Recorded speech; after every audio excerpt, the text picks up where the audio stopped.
Hoje é o primeiro domingo, domingo de ceia, e eu queria falar algo hoje sobre uma coisa que eu gosto muito de falar a respeito, que é a divindade de Jesus. Eu gosto de falar a respeito disso. Talvez essa pregação não seja uma pregação, vamos dizer assim,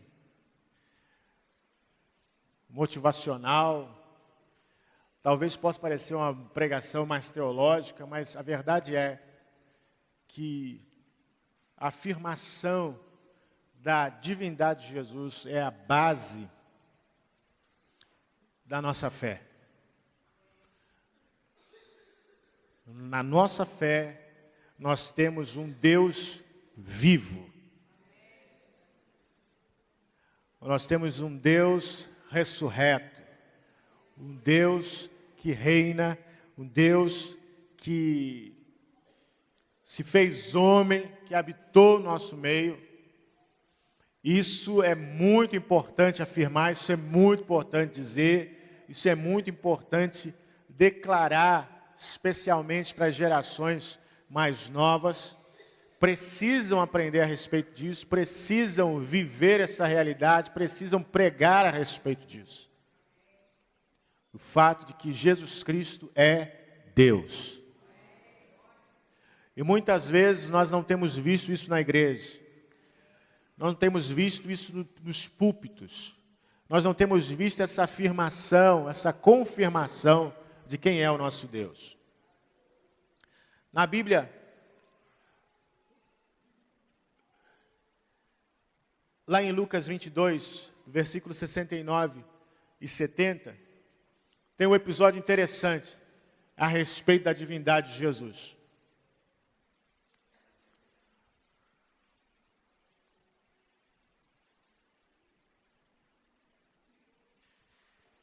Lucas 22, 69 e 70.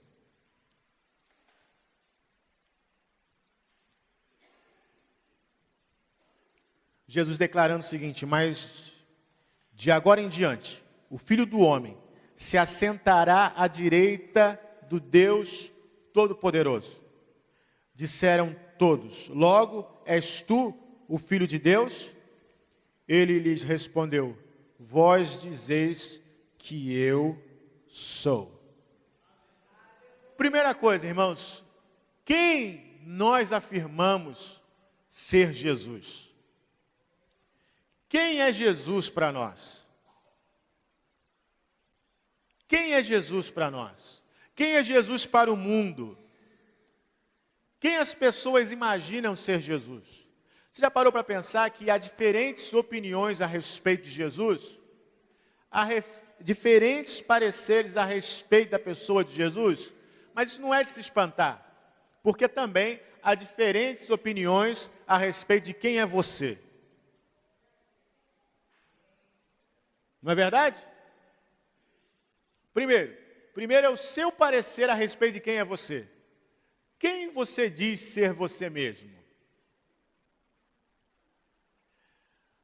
E é muito interessante porque o seu parecer a respeito de você pode diferir em muito, e com certeza vai diferir em muito do parecer de outras pessoas. Porque você mesmo, aos seus olhos, de repente você fala assim: não, eu sou uma pessoa boa. Eu sou uma pessoa boa, eu sou uma pessoa sensata, eu sou uma pessoa amorosa.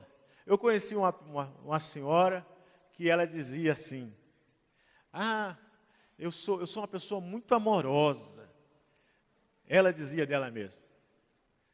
Mas ela fazia o marido que já era um senhor já de uma certa idade, dirigir para cima e para baixo. Ela morava em outra cidade, tinha parente em outra cidade, então cismava assim: me leva lá não sei aonde. Aí levava lá em outra, tinha que levar em outra cidade, tinha que trazer. Às vezes o homem chegava cansado do trabalho e falava assim: não, agora de noite eu quero ir lá no céu. E ela levava, porque ela era muito amorosa.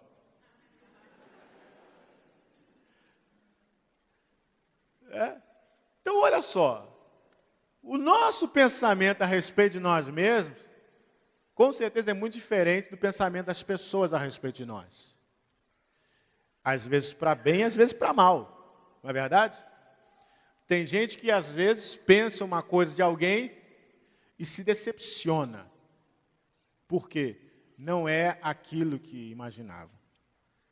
Tem gente também que pensa alguma coisa de repente de alguém e se surpreende. Porque a pessoa é melhor do que ele imaginava. E com respeito a Jesus é a mesma coisa, irmãos. Então não é de se espantar que várias pessoas tenham várias opiniões a respeito de Jesus.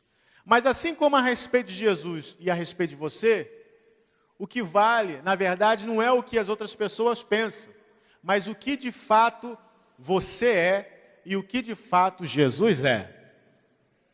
Não é verdade?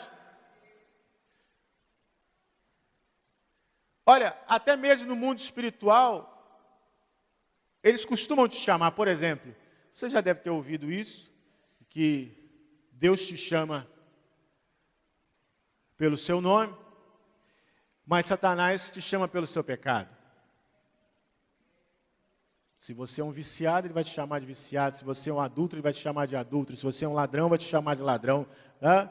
E Deus, na verdade, te chama pelo teu nome. Deus te chama pelo teu nome. Então, quando nós pensamos no que as pessoas pensam a respeito de nós ou a respeito de Jesus e o que de fato nós somos, o que de fato... Quando você é criança e você ouve, às vezes os pais ou pessoas próximas falarem, você não presta, você não serve para nada, você não sei o que... Você até cresce acreditando nessas coisas. Mas de repente dá um estalo, chega um dia e você fala assim, peraí, mas eu não sou isso não. Minha mãe me chamava de burro, mas eu não sou burro não. Eu não sou não. E você decide ser aquilo que você de fato é. Não aquilo que as pessoas dizem que você é. Eu estou falando isso, irmãos, por quê? Porque Jesus, ele não é afetado por aquilo que as pessoas dizem que ele é. Ele afirma, eu sou o que sou. Nós somos muitas vezes afetados por aquilo que as pessoas dizem que nós somos.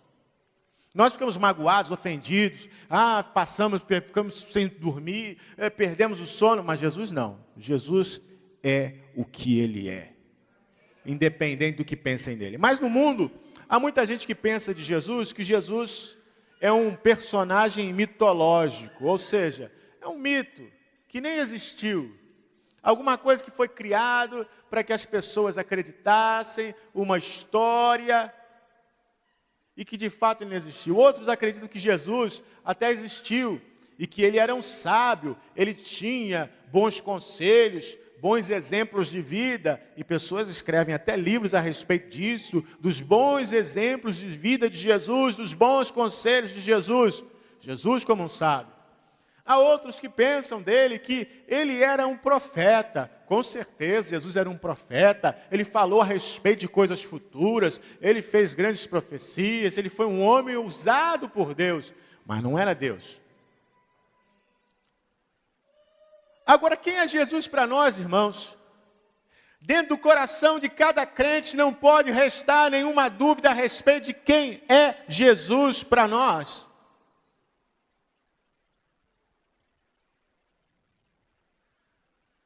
Sabe, há muitas frases bonitas aí no mundo, muita gente dizendo coisas bonitas aí no mundo, aparentemente sábias. Mas deixa eu falar uma coisa, há muitas coisas que são ditas aí no mundo que são totalmente contrárias à Bíblia. Essas frases mesmo aí de Facebook, tome muito cuidado com essas frases prontas. Porque há coisas por trás das palavras. E às vezes nós não prestamos atenção e estamos enfatizando uma coisa errada. Eu fiz uma pergunta no curso de líderes de grupo de conexão. Eu quero fazer uma pergunta para vocês, só para vocês pensarem a respeito disso, de como às vezes as palavras podem nos trair. Como às vezes nós pensamos que estamos afirmando uma coisa, estamos dizendo outra coisa. Como as coisas mudam o sentido.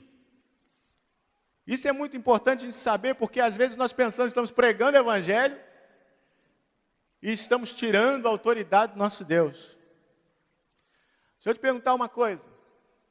É a mesma coisa você dizer as pessoas, ou melhor, é difícil agradar as pessoas. Ou as pessoas são difíceis de serem agradadas. É a mesma coisa ou é diferente? O que vocês acham? É difícil agradar as pessoas ou as pessoas são difíceis de serem agradadas? É a mesma coisa ou é diferente? Por que é diferente?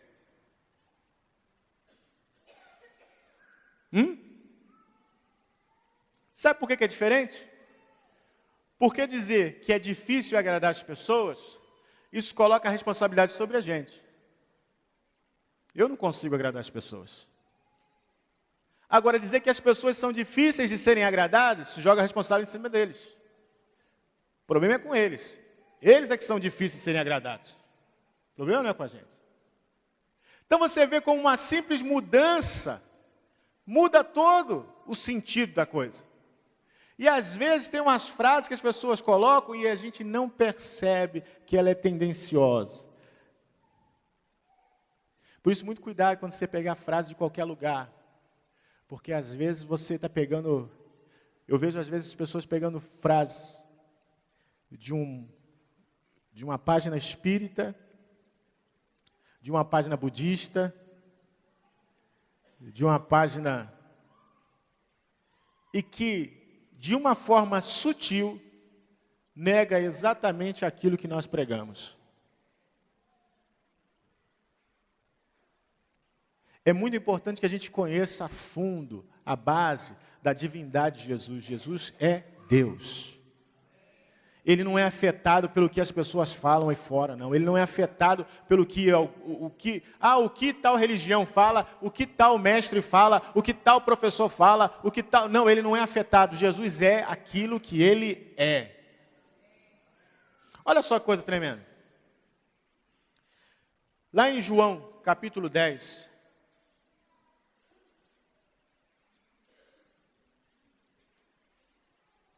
No versículo 30, Jesus afirma isso com todas as letras. João 10, 30.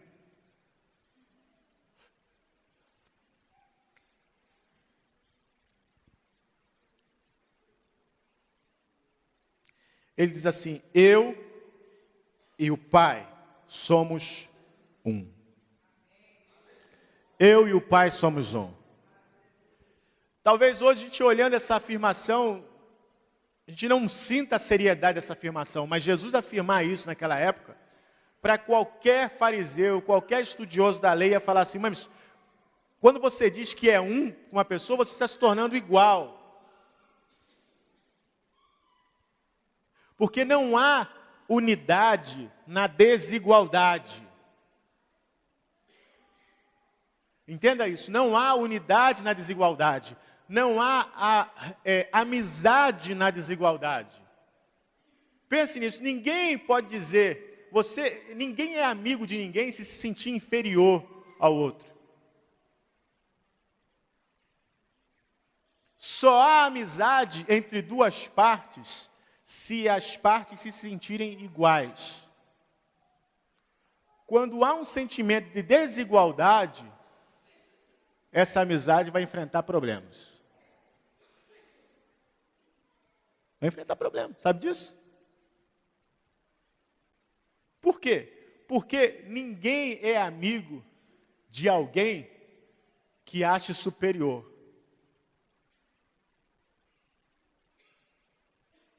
Sinceramente, não. Quando há um sentimento de desigualdade, de inferioridade, há todo tipo de sentimento ruim. a inveja, a competição. Por isso não pode haver. Quando Jesus fala assim, eu e o Pai somos um, Ele está dizendo, eu e o Pai somos iguais. Somos equivalentes. Não há diferença. E Ele afirma a divindade dEle. Para nós hoje, isso pensando assim, a gente pode pensar na seriedade, mas lá na época, isso para os fariseus era um absurdo. Como é que você vai dizer que... Ainda hoje, alguns quando os crentes falam assim, olha, o Espírito Santo habita em mim, tem gente no mundo que fala, isso é um absurdo. Como é que pode o Espírito de Deus habitar no ser humano? Mas deixa eu dizer uma coisa, não fomos nós que falamos isso. Foi o próprio Jesus, o próprio Deus que falou isso, que Ele estaria conosco e estaria em nós. Foi Ele que falou. Foi o próprio Deus que deu testemunho que o Espírito dele habitaria em nós. Então, não fomos nós que escolhemos isso, foi Deus que nos presenteou com isso. A Bíblia diz que o Espírito é o penhor da nossa salvação. O que é o penhor? É uma segurança. Olha, eu estou deixando o Espírito Santo com vocês como segurança de que eu vou salvar vocês. É o penhor da nossa salvação. Então, essa história da divindade de Jesus é algo muito profundo, irmãos, que nós não podemos de maneira nenhuma deixar de falar. Jesus ainda em João, capítulo 12, 45, olha o que ele diz.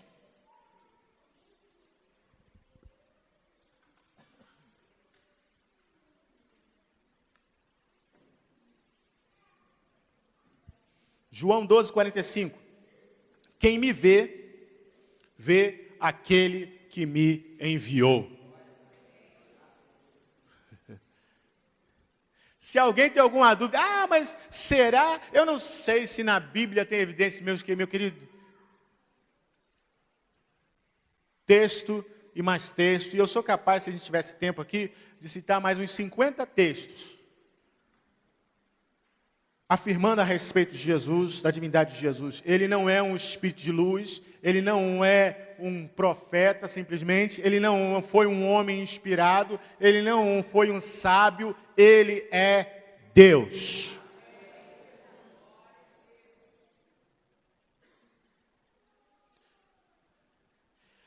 Ainda em João, capítulo 14.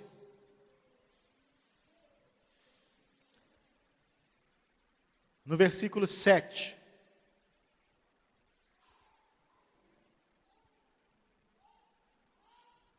Jesus conversando com os discípulos. Diz assim, se vós me conhecesseis, também conhecerias o meu Pai. De agora em diante o conheceis e o vistes. Disse-lhe Filipe, Senhor, mostra-nos o Pai, e isto nos bastará. Respondeu-lhe Jesus, há tanto tempo estou convosco que não me conheces, Filipe. Quem me vê, vê o Pai. Como dizes tu, mostra-nos o Pai? Não crês tu que eu estou no Pai e que o Pai está em mim? As palavras que eu vos digo, não as digo por mim mesmo. Antes é o Pai que está em mim quem faz as obras. Glória a Deus. Você vê que até mesmo os discípulos que estavam com Jesus ainda não tinham a mente aberta para entender isso. Jesus falando com ele, eu estou tanto tempo com vocês, vocês ainda não entenderam, vocês ainda não viram, vocês não perceberam ainda que eu e o Pai, quem olha para mim vê o Pai, que nós somos a mesma pessoa. Você não entendeu? E é impressionante, irmãos, porque muitas vezes nós também estamos tempos na igreja e ainda não percebemos isso. Hoje é domingo de ceia, nós vamos tomar a ceia, nós não percebemos isso. Nós não percebemos que Jesus é o centro, que Jesus é o mais importante. Quantas vezes nós vimos para o culto e nós não percebemos isso? Nós lemos na Bíblia, nós ouvimos pregação, estamos, na verdade, cansados de ouvir pregação a respeito disso, mas nós vimos para a igreja e não pensamos nisso. Que quando nós chegamos aqui, nos reunimos e alguém abre o culto e fala assim, olha, vamos começar esse culto e lê a Bíblia e ora, nós estamos nos reunindo em torno de Jesus. Nesse momento, irmãos, não importa mais quem está do nosso lado, não importa mais o que aconteceu lá fora, não importa nem quem está falando, o que importa é que nós estamos reunidos em torno de Jesus. Nesse momento, não importa se eu estou meio chateado com o irmão que está sentado lá na ponta, não importa se eu não estou muito bem, não importa, eu estou na presença de Jesus. Nessa hora, eu preciso me concentrar e me focar nisso. Eu estou aqui para adorar a Ele. Não tem nada mais, não existe nada mais, nada mais. Eu penso naquele texto quando fala da transfiguração de Jesus lá no monte. Quando Moisés e Elias apareceram e falaram com Jesus, e Pedro, teve aquele rompante, vamos fazer uma tenda aqui, vamos ficar todo mundo aqui e tal, mas tem uma parte do texto que diz assim, que depois de um determinado momento, olhando eles, a ninguém mais viram, senão a Jesus. E é justamente isso, irmãos, essa mensagem.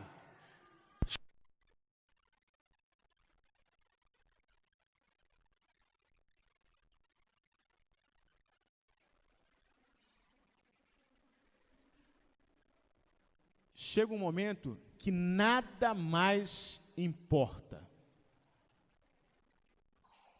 Nada mais importa, senão Jesus.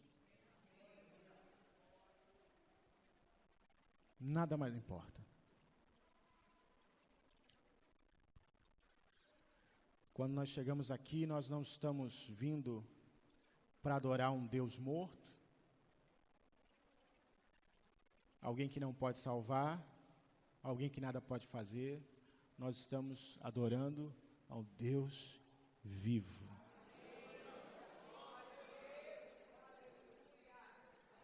É por isso, irmãos, que, sabe, quando alguém ministra louvor aqui, ou alguém está pregando, sabe, a gente como pregador, como dirigente de louvor, a gente às vezes adquire o hábito de ficar, levanta a mão, adora o Senhor, glorifica a Deus, a gente pega esse hábito. Mas na verdade, isso precisa ser uma coisa natural.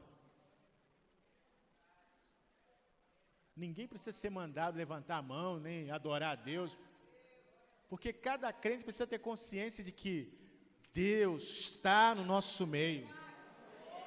É promessa dele, ele disse que quando nós nos reunimos, ele estaria no nosso meio. Não importa, nada importa, ele está no nosso meio. Então, se nós estamos aqui mais 2 ou 3 reunidos, nós estamos reunidos no nome dele, ele está no nosso meio. A nossa tarefa é adorar a ele, glorificar a ele, exaltar a ele, não pensar em nada mais. Esqueça o que está lá fora. Você vai pensar no que está lá fora quando você voltar lá para fora, mas aqui você pensa somente em adorar a ele, porque é culto a ele. É a ele. Durante muito tempo, a igreja ficou perdendo tempo, discutindo a respeito de tradicionalismo, de quem é carismático, quem é avivado, que hoje em dia isso não se discute mais, ninguém fala, não vejo mais isso acontecer, principalmente na igreja metodista, não vejo mais isso acontecer, mas olha só uma coisa, essa discussão está fora de questão. Sabe por que está fora de questão? Durante muito tempo, eu sonhei em ver as cataratas de Foz do Iguaçu. Eu queria ver, tinha curiosidade de ver como é que era lá, eu tinha vontade de ver. E eu falava com Simone falava assim, ver catarata o quê? Não quero ver catarata não. Eu ver água? Se ver água o quê? Eu falei, não Simone, deve ser bom lá, deve ser legal. Vou lá ver água, o quê? Tá. Um dia nós fomos. Quando ela chegou lá, e ela viu, ela falou, meu Deus. O que isso quer dizer, irmãos? Diante daquilo lá, não tem como o cara falar assim, não gosto de aguinha. Não tem como. você desprezar aquilo que está lá. Quando você olha, você fala, meu Deus do céu, como é que pode isso? E a mesma coisa, irmãos. Quando nós chegamos na presença de Deus, não tem como você desprezar. Não, se você conhece o Deus que você está adorando, se você sabe da maravilha que Ele é, como é que você vai chegar e desprezar e falar assim, isso é uma coisa comum? Não tem como. Quem não conhece pode até desprezar, mas quem conhece, não tem como desprezar. Não tem como não notar, não tem como não se curvar, não tem como não adorar, não tem como não glorificar, porque Ele é o nosso Deus. Glória a Deus. Se coloca de pé em nome de Jesus.